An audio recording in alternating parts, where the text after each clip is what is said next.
All right, hello everyone, and welcome to our next lecture video. This lecture is going to be over the digestive system. So we're going to see the method of digestion here. I'm go ahead and pull up my lecture. Look at my pretty face, look at my pretty face. All right, so our digestive system or digestive tract, the process of nutrient absorption. This is what we're going to have going on here. So for the digestive system, what we are doing is taking in nutrients. This is going to be whatever we eat, whatever we drink, whatever goes in to our mouths. We're going to take it in and it's going to be utilized for cellular processes. So nutrients, micronutrients like vitamins and minerals, macronutrients like carbohydrates, proteins, and lipids and fats are going to be used by our bodies as the building blocks for building up tissues and also utilized in the cells for energy. The main cellular mechanism for energy is going to be carbohydrate degradation. So we see that sugars and carbohydrates are the most preferred method by our cells to get energy. The food that we eat has to be digested because most of the food that we take in is going to be too large, too complex to be absorbed. So we have to get it down to its individual chemical composition before it is able to be used by cells. So the process of the digestion is going to be more than just taking something in and passing it into the blood. We have to be able to break it down first. So how do we do that? Well, we have physical digestion, which is mechanical digestion, and we have chemical digestion, which is going to be breaking down by enzymatic processes. Then we have absorption. Once we get those nutrients down to their individual substrate levels, we are able to absorb them across the intestinal lumen, get them into the body.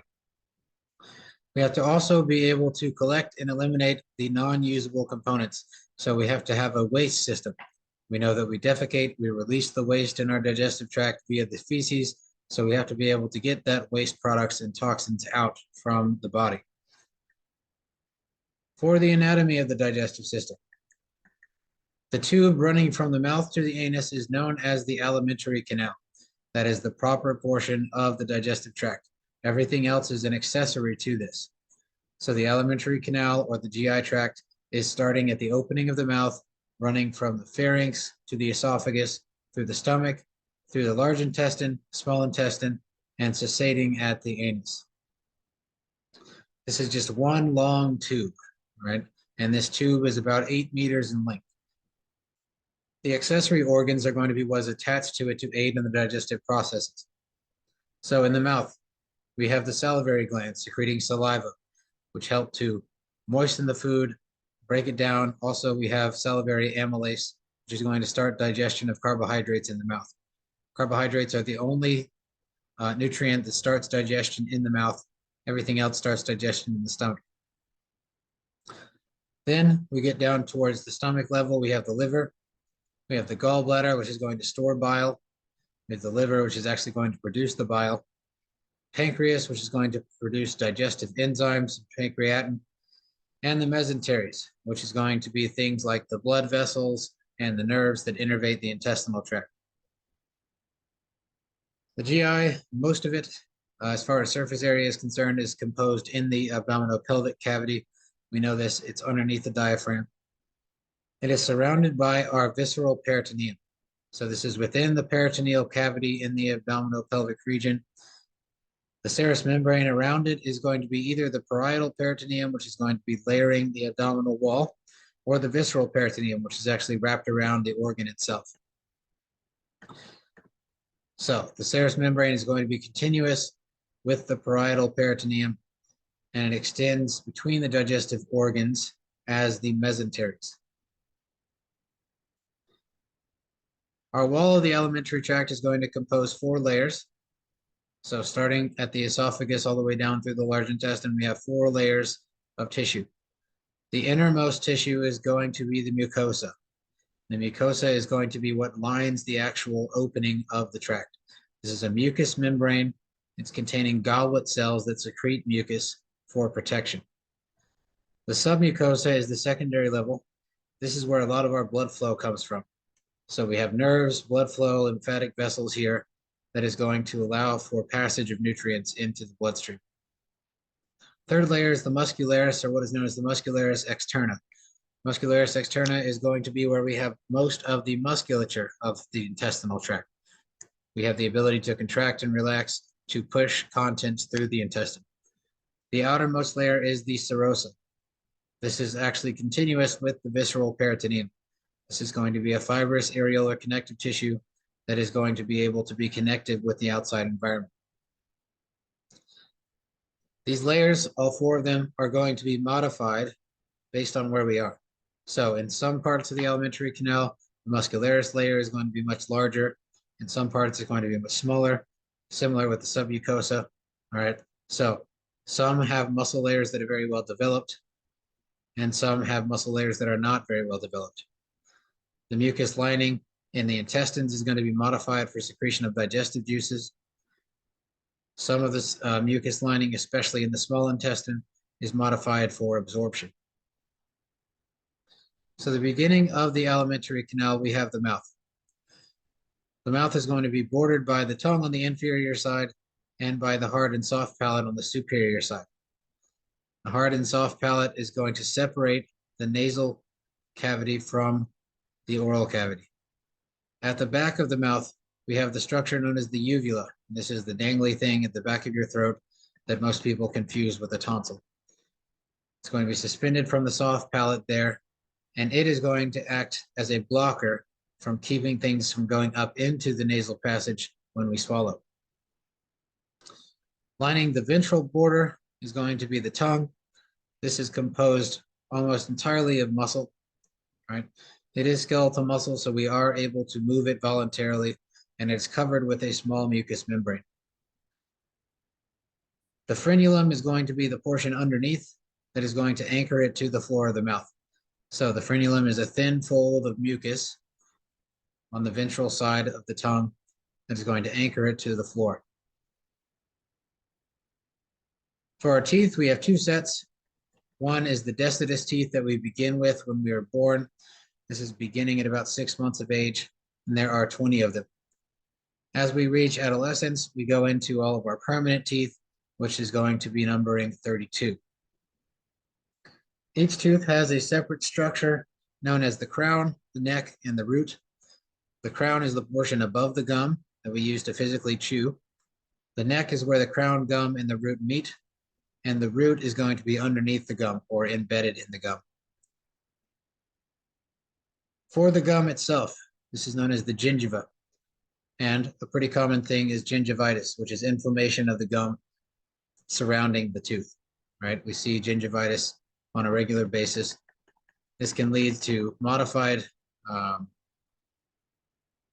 gum tissue and also bleeding and excessive loss of fluid, as well as tooth decay. All right, so our kinds of teeth. For our permanent teeth, we have 4 incisors, we have 2 canines, we have 4 premolars, and we have 6 molars.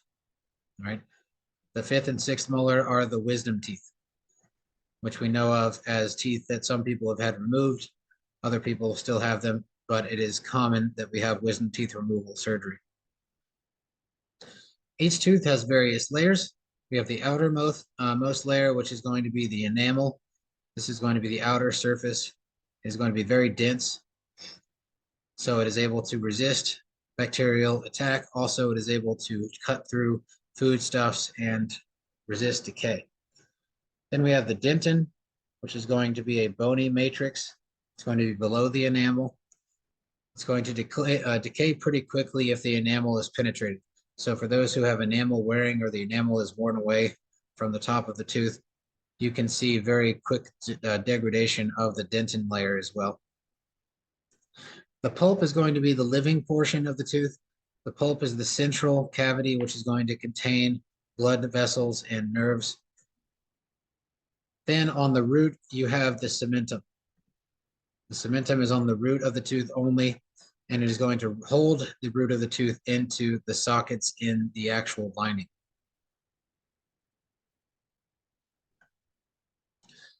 All right, next structures are the salivary. We have 3 salivary glands. sublingual, submandibular, and parotid. Sublingual underneath the tongue, submandibular underneath the mandible, and parotid is going to be towards the back of the throat.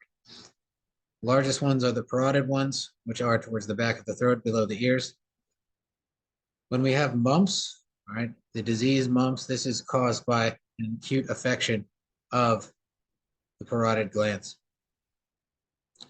Our main functionality here is to secrete the saliva, which has digestive enzymes and mucus to assist in digestion and breaking down of the solid. The pharynx is the back of the throat, right? After we pass through the pharynx, we have the esophagus. The esophagus is going to be roughly 10 inches long. This is subjective to body size, so it could be longer or shorter. It's a collapsible tube.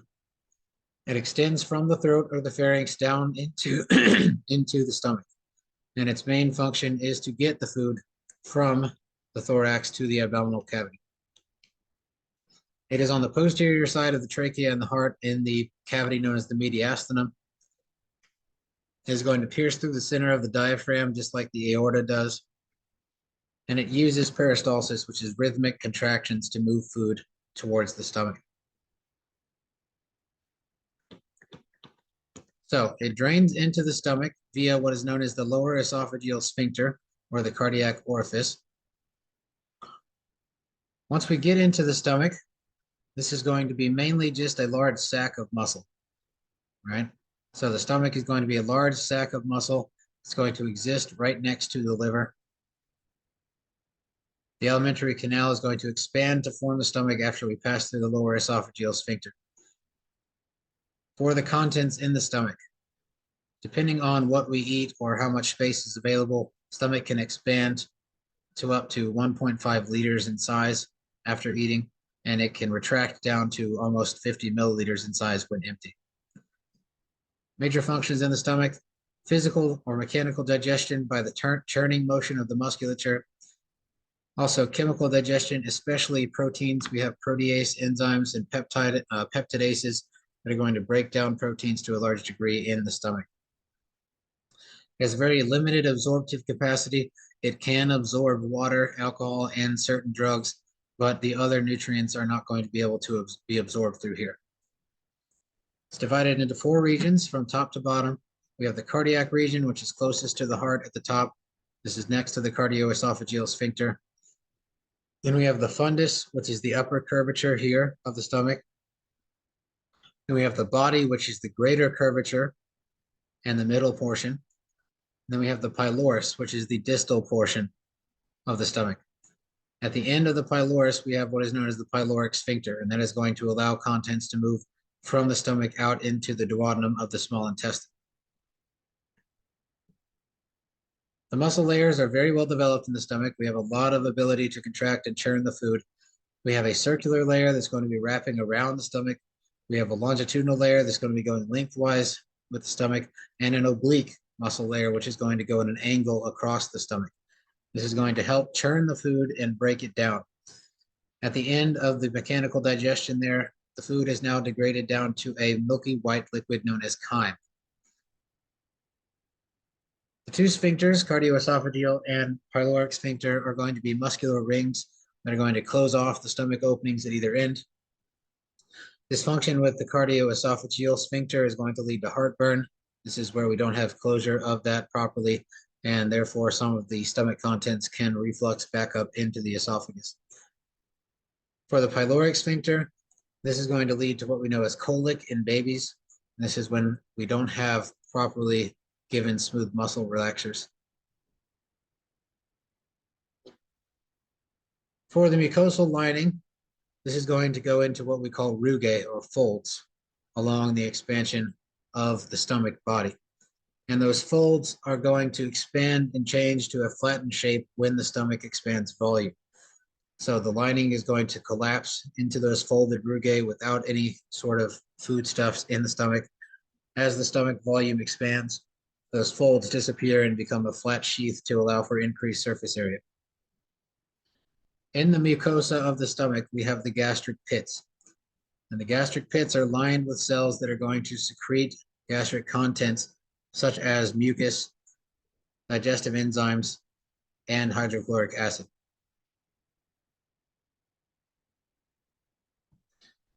After we get the mechanical and chemical digestion done in the stomach and we produce the chyme, then we can enter into the small intestine. Small intestine is the largest portion of the alimentary canal in the digestive system. It is roughly 1 inch in diameter or so, and it is about 10 feet in length. Major functions here, it's going to have most of the chemical digestion in food. It's going to happen in the duodenum, where we get the pancreatic enzymes that are going to be secreted into here. We also have secretion of hormones with direct secretion of digestive juices. Most absorption of the digested food things are actually going to happen in the distal portion of the jejunum and the ileum. So most of our chemical breakdown or chemical digestion is going to happen in the proximal portion, known as the duodenum. And then the digested food is going to be absorbed mostly through the jejunum and the ileum.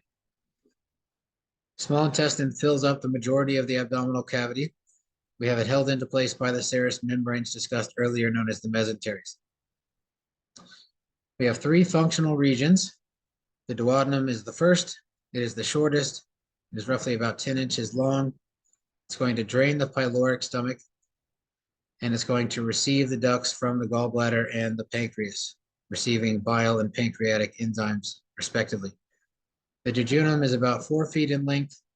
It's the central portion, mostly in the umbilical region. It has a very good blood supply because we have a high degree of absorption that goes on here, right? We're going to absorb most of our nutrients, water, and salts in this region. Finally, we have the ileum. It's roughly 5 feet in length. It's going to be mainly in the lower abdomen of the hypogastric region.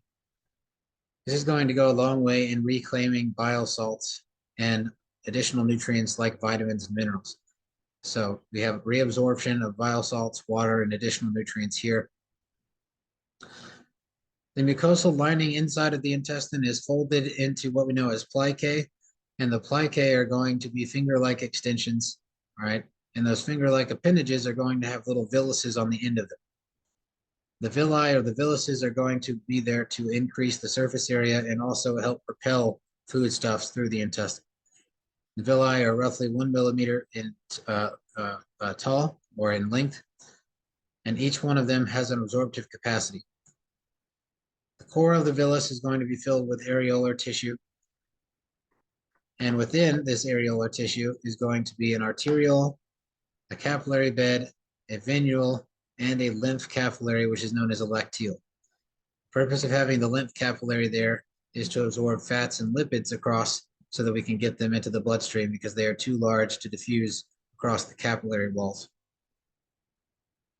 Next is the large intestine. This is roughly 2.5 inches by 6 feet in length or so. We're going to have a valve-like sphincter at the beginning of it, known as the ileocecal valve. This is the separation between the ileum and the cecum, which is the first portion of the large intestine. The cecum is also where we find the appendix attached to. Major functions of the large intestine, we're going to have absorption of water. We're also going to absorb additional nutrients, very small amounts, very limited capacity to do this, but we do get some absorption, especially of vitamin K and vitamin B. It's going to collect and concentrate the waste in the feces and allow it to be expelled from the body. We have 3 subdivisions. First one is the cecum. This is going to be the end sac that is going to connect to the small intestine. We have the appendix on the end of it. The appendix is roughly 3.5 inches long, excuse me, 3.5 inches long. And this is a significant area of lymphocyte concentration. So the appendix has a lot of immune functionality dealing with waste coming from the small intestine into the large intestine. Next is the colon. We have it divided into 3 categories: ascending, transverse, and descending.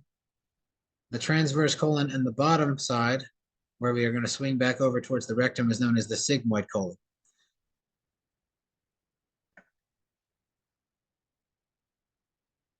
For the large intestine, we have longitudinal bands of muscle, and the longitudinal bands are known as tineae coli.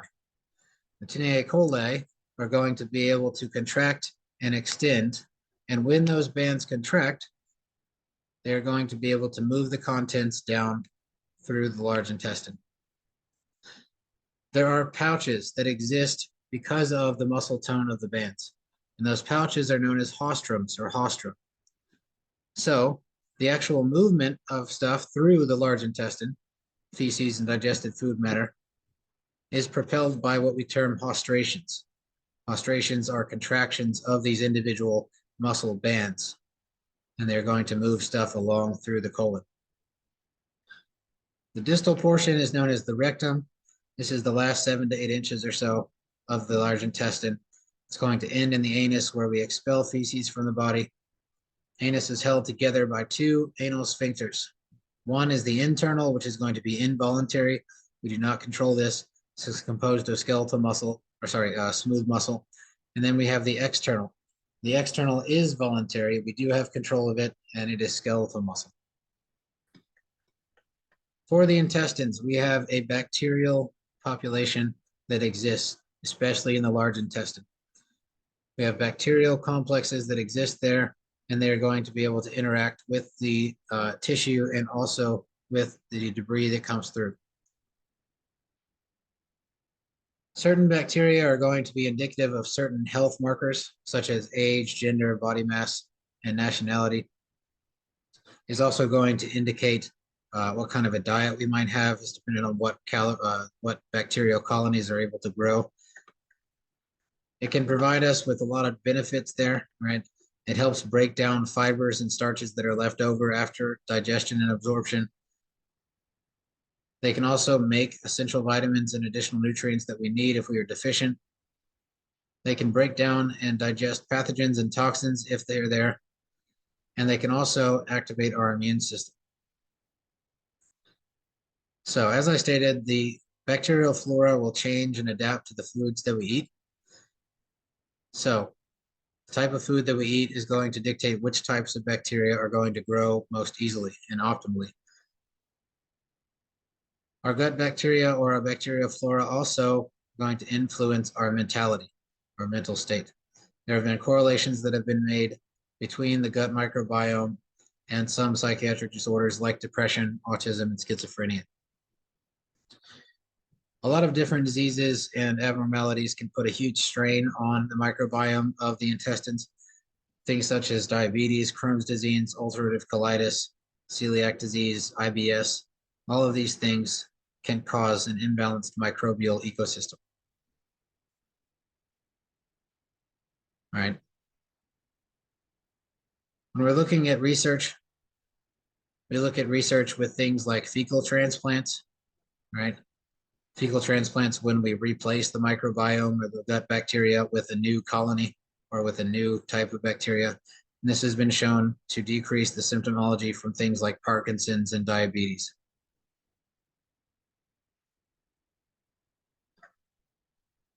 All right. So this would obviously lead us to the concept of antibiotics. We know that antibiotics are taken because of bacterial infections or warding off bacterial infestation.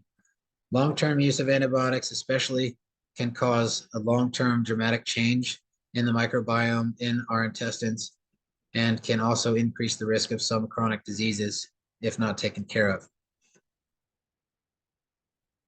All right, our serous membranes. Again, for the intestines, we have the peritoneum. We have the wall that is lining the abdominal cavity, which is the parietal peritoneum, and we have the membrane lining the actual organs themselves, which is the visceral peritoneum.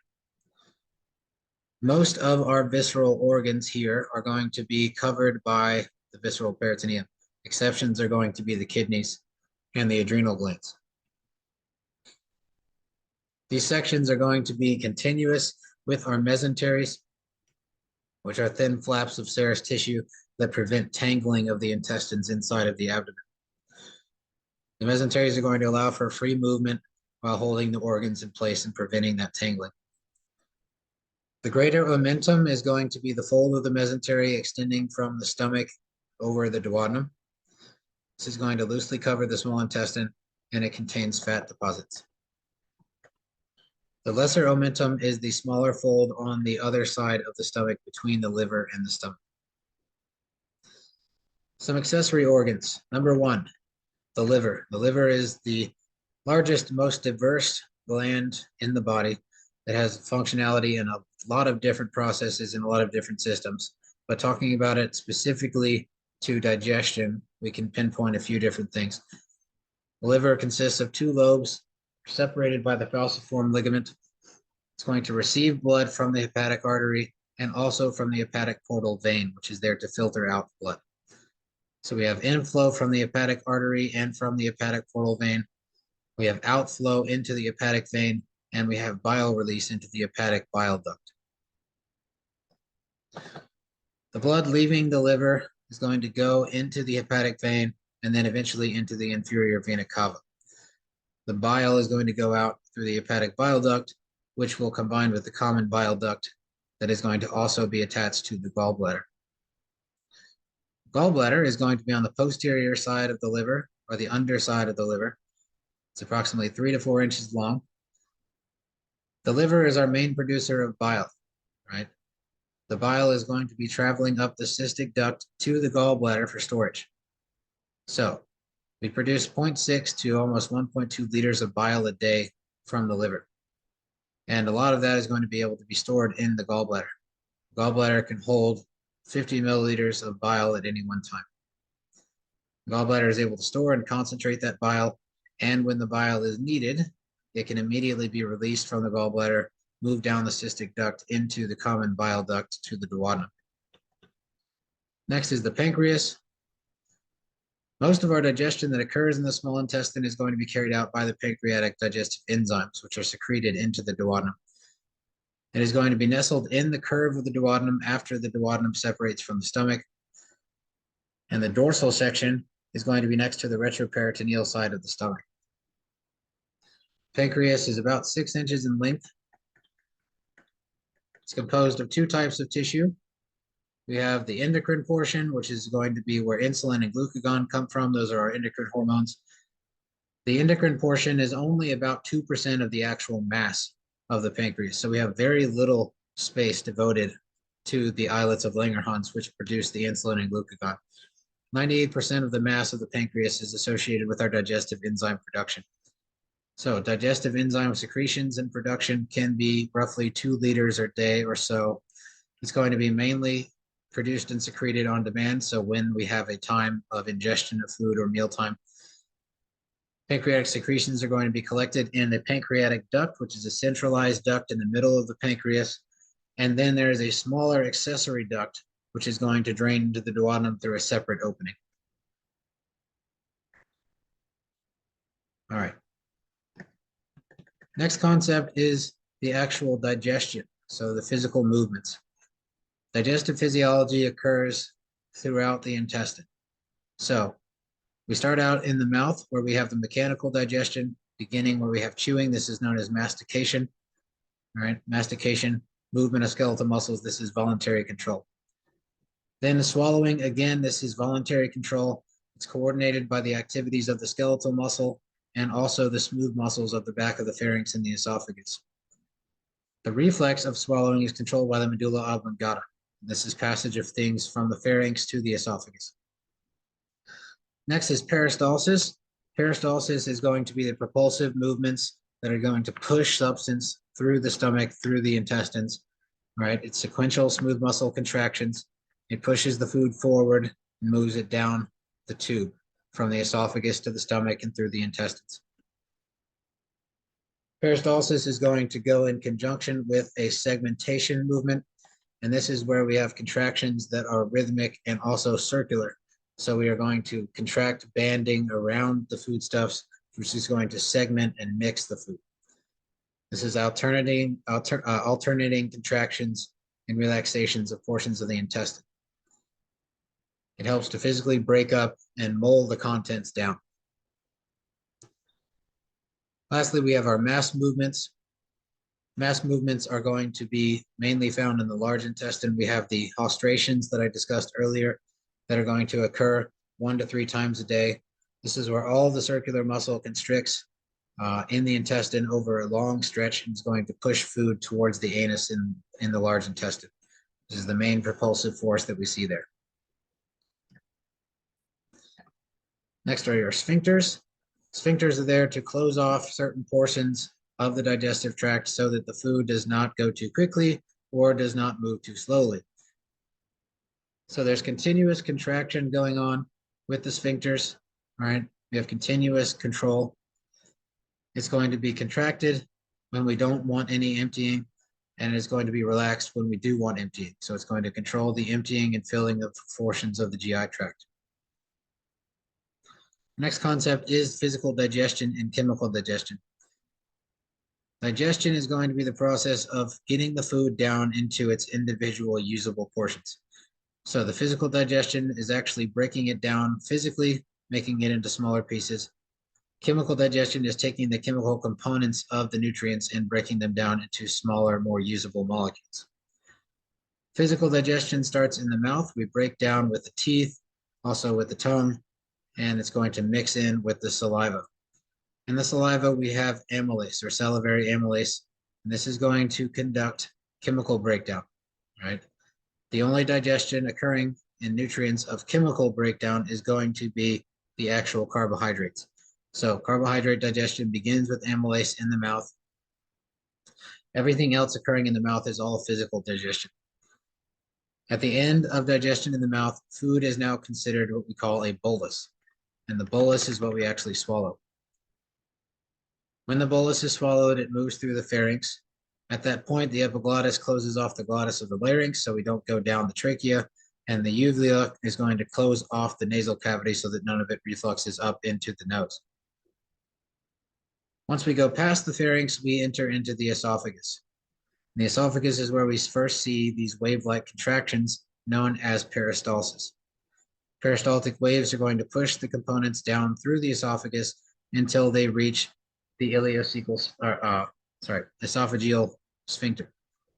And the lower esophageal sphincter is going to open and allow for emptying into the stomach. Stomach has those three muscle layers, longitudinal, circular, and oblique.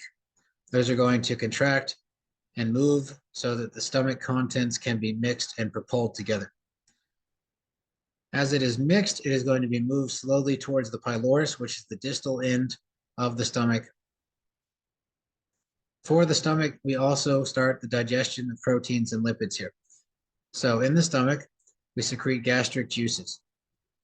The gastric juices are going to be composed of a large concentration of hydrochloric acid.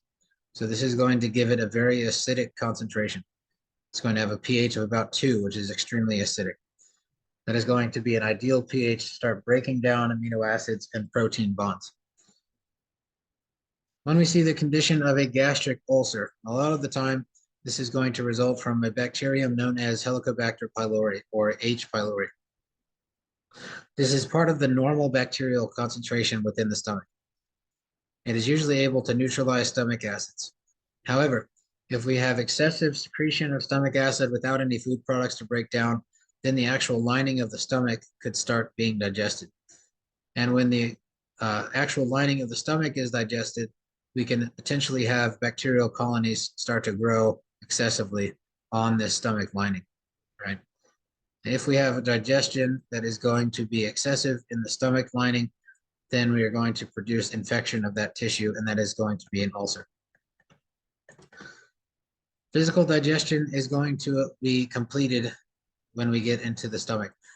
So once we have finished digestion in the stomach, and we are now down to our chyme or our liquid portion, we have finished the physical digestion. So at that point, once we enter into the small intestine, we are going to undergo chemical digestion only. It takes about 2 to 6 hours or so after a meal for the stomach to completely empty.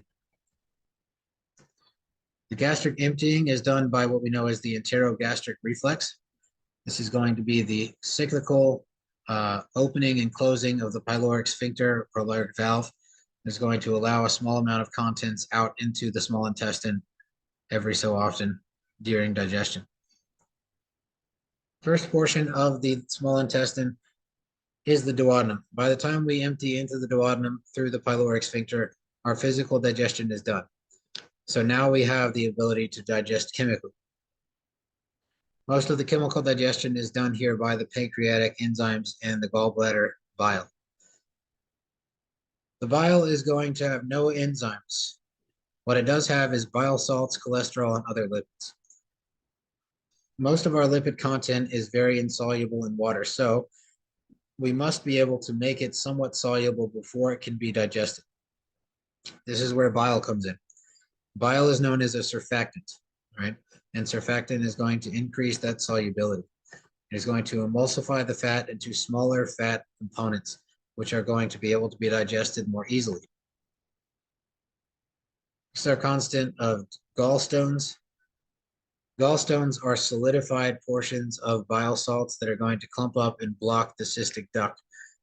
And usually when gallstones happen, they build up inside of the gallbladder and they create digestive dysfunction because there is not enough bile that gets out into the actual intestines. So this is a hard mass of cholesterol, calcium carbonate, and bilirubin that comes together inside of the gallbladder and might block the exit of bile. A symptom that we see from that is jaundice. Jaundice can result when we have a buildup of bilirubin, right? And also a buildup of bile. So when the bile ducts are obstructed in the case of gallstones, the body can't get rid of that bile that's in there. So the bile is actually going to be reabsorbed into the blood, and the pigmentation of the bile is yellow. So we will actually see yellowing of the skin because of the pigment of the bile inside of the bloodstream. 95% of the bile is secreted by the gallbladder. And when it is secreted by the gallbladder, it is reabsorbed and used again. One thing that does inhibit the reabsorption is going to be fiber. Fiber is going to be rich in the diets to help lower cholesterol. So the bile, one of the main components of the bile is cholesterol. Fiber is going to be a component that is going to get rid of cholesterol. So it's going to inhibit the reabsorption of bile and allow for losing cholesterol via losing bile salts. Next is our pancreatic juices or pancreatic enzymes. Again, we have 98% of the tissue here that's devoted to pancreatic enzyme production or digestive juices. We get those juices through the pancreatic duct as they enter into the duodenum. The duodenum itself is also able to secrete some components. We have additional enzyme secretion here in the duodenum that's able to break down amino acids and lipids. The peristaltic movement in the duodenum is going to keep the food moving along the small intestine at a pretty good clip. Once we reach the distal portion of the small intestine, the ileocecal valve is going to open, and that's going to lead into the cecum of the large intestine. The large intestine is going to contain the remnants of the meals that were eaten previously. So here, the food is going to continually be compacted and mixed by our segmentation contractions through the haustrations. We have our peristaltic contractions or haustrations that propel the food towards the anus. Those mass movements happen about 1 to 3 times per day, depending on diet and lifestyle. Some digestion occurs here through the bacterial flora, especially in the cecum. When we get down into the intestinal end, so we get down to the rectum and the anus, as feces enter here, we stimulate the stretch receptors, and those stretch receptors are going to be triggered and are going to notify our brains that we are in the need for defecation. Defecation is a coordinated activity. So the smooth and skeletal muscles are going to be in coordination to initiate the defecation reflex. All right, absorption is going to happen to a large degree. Of course, we get most of it through the small intestine, and then we get a lot of the water and things like that back in the large intestine. So roughly 9 to 10 liters or so of food and liquid and GI secretions or whatever enter into the intestinal tract every day. And about 1,000 milliliters of that reaches the large intestine. So we end up getting about 90% of whatever we take in absorbed through the body before we get to the large intestine, which is pretty impressive. Then when we're at the large intestine, we have about 1 liter that goes into the large intestine each day. but we only get about 150 milliliters or so that's expelled in the feces. So that means that we have 950 milliliters that is going to be taken back in, right? Half of whatever we lose in the feces is going to be bacteria. So that means that we're going to lose about 75 milliliters of bacteria each day, and we get about 75 milliliters of waste each day. So as stated, 90% of our absorption is going to happen in the small intestine. Only about 10% happens in the large intestine and the stomach. From the stomach, we can get in some water, alcohol, and maybe some pharmaceuticals. The small intestine, we're going to absorb pretty much everything. So we virtually absorb everything food-wise, absorb almost all the electrolytes and most of the water. For the jejunum, we are going to absorb all food, most water, and most electrolytes. The ileum is going to be where we get a lot of the bile reabsorption. So our bile salts are going to be taken back up in the ileum. The epithelial cells in the intestines are going to be highly modified for absorptive capacity. So we see that because of our intestinal villus and because of our increased surface area across that membrane. The epithelial cells are joined together by tight junctions, and this is going to allow us to control and manage what is absorbed across the cells more easily. Surface area is also going to be greatly increased. Again, we see this with our foldings. We have the interior folded to increase to about 3 times the surface area. So if it was a smooth tube and we had no infoldings, no villi or anything, it would be about 3 square feet of space for absorption.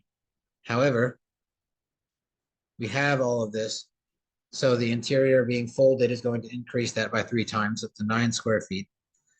Then we have our finger-like extensions of villi, which are going to contain the capillary beds and the lacteals. This is going to increase the surface area by the most. So this is going to increase it by another 10 times or so. So we actually get up to about 90 square feet of surface area because of this. Also, each epithelial cell villus has a microvilli on top of it, which is going to form what we call the brush border of the intestine. So our total surface area is going to be almost 200 meters squared, or almost 1,800 square feet of surface area that is going to be able to absorb nutrients across. For the large intestine, this is mostly going to be because of the functionality of creating the feces. We're going to get a lot of fluid back. So we get a lot of body water reabsorbed if it's needed. And we do get a little bit of vitamin absorption here, especially vitamins K and B. Our mechanisms of absorption, most of the nutrients are going to be passed across because of active transport in the lumen. So our active transport is going to be for glucose, amino acids, and minerals. Water is done by diffusion of water, and the diffusion of water is known as osmosis. So the process of osmosis is how we get water across the intestinal lumen. Larger molecules are going to be taken in by pinocytosis. Examples of this are going to be fats and proteins. Right? Fats are going to be passed into the lacteals of the lymph circulation with other fats. Feces, right? Feces are what are known as residue of digestion. In the feces, we are going to have the fiber, whatever fiber we've eaten left over, such as plant cellulose. It's going to give our feces their bulk. We also have connective tissue, fibers, and toxins from meat that's in there, undigested fats and mucus. Again, 50% of this mass is bacteria. And we can also have recognizable remnants of things that are very poorly digestible, things that have a lot of fiber or that are plant products that don't really get broken down very well, such as corn, peanuts, peas, carrots, cereals, and beans. For the liver, right? The liver is the largest metabolic functioning organ in the body. It has 200 functions. For the digestive tract, it's going to do a lot of different things. It's going to be able to store iron, vitamin A, vitamin B12, and vitamin D. It can stabilize blood sugar levels by storing or synthesizing glucose. It carries out most of our fat synthesis, including cholesterol and phospholipid creation. It can synthesize plasma proteins and degrade amino acids. It can have immune functionality by degrading and removing old blood cells and pathogens. It detoxifies the blood, removing drugs, alcohols, and antibiotics from the bloodstream. It is the largest blood reservoir. It gets about 25% of the cardiac output. So it gets 1/4 of our cardiac output every day. Collects and removes metabolic waste, such as cholesterol and products of red blood cell destruction as well. Finally, we have the bile secretion. So we are going to make roughly 1.2 liters of bile per day or 1 pint per day, and we are able to secrete that. The liver is separated into several lobules. The lobule is the functional unit of the liver. Each liver lobe is divided into about 1,000 lobules apiece. And these are going to be hexagonal cylinders. They're small branches of the hepatic vein which extend into the lobules. These are known as the central vein. The sinusoid spaces are going to be lined with hepatic cells that are going to extend from the central vein.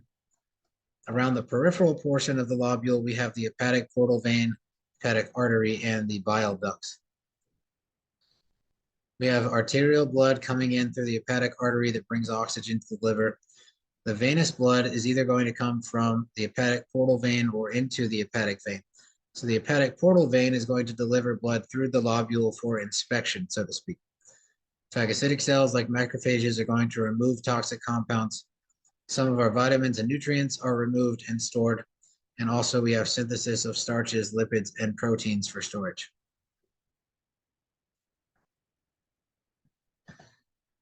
All right.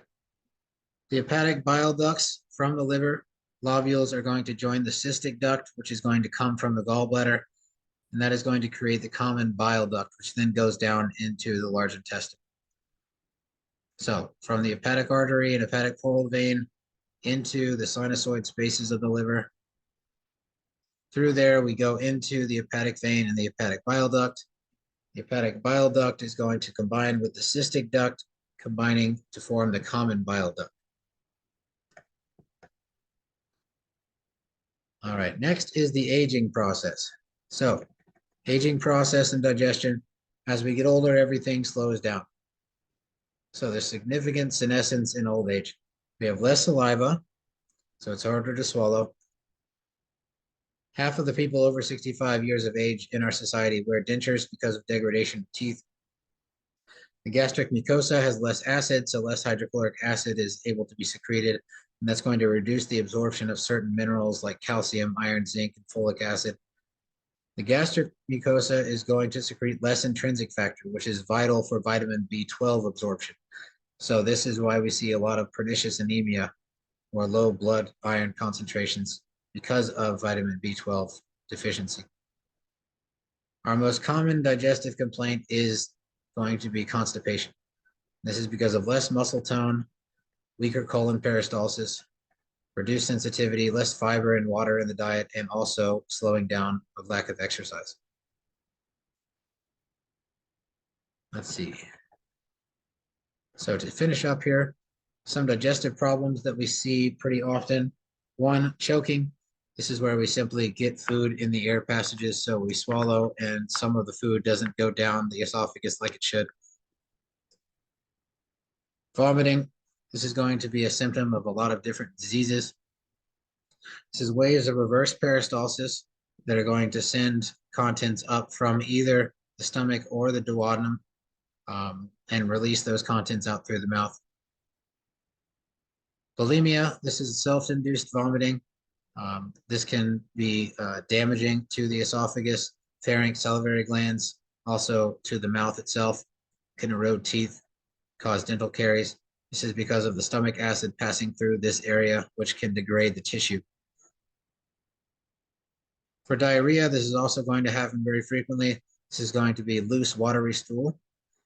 This is where intestinal contents are moving too fast for the fluid absorption to occur, so we get a large amount of fluid loss via the feces. This is The main danger here is fluid loss since we don't have that reabsorption.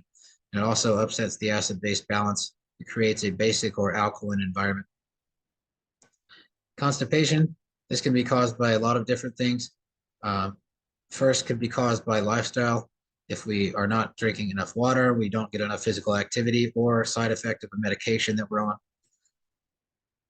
We can control this by dietary changes, so increasing fiber intake, things like prunes, laxatives. This is enabling water attraction into the stool, which is going to soften it and allow it to move more quickly. We can have colon irrigation, which is an alternative medical practice. This is actually going in and pushing the stuff out of the colon, right? It's potentially harmful because it can rupture the intestine. Also, frequent use of laxatives and enemas can release or can result in dependency and upset the body's fluid balance.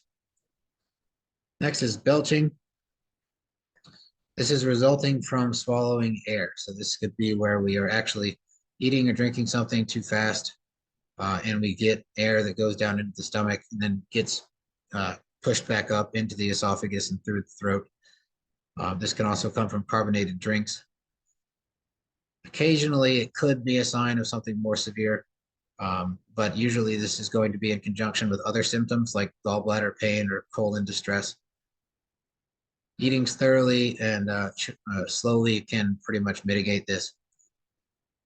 Hiccups are going to be resulting because of a spasm of the diaphragm.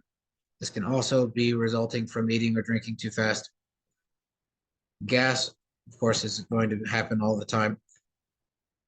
Large intestine is going to generate 7 to 10 liters of gas a day.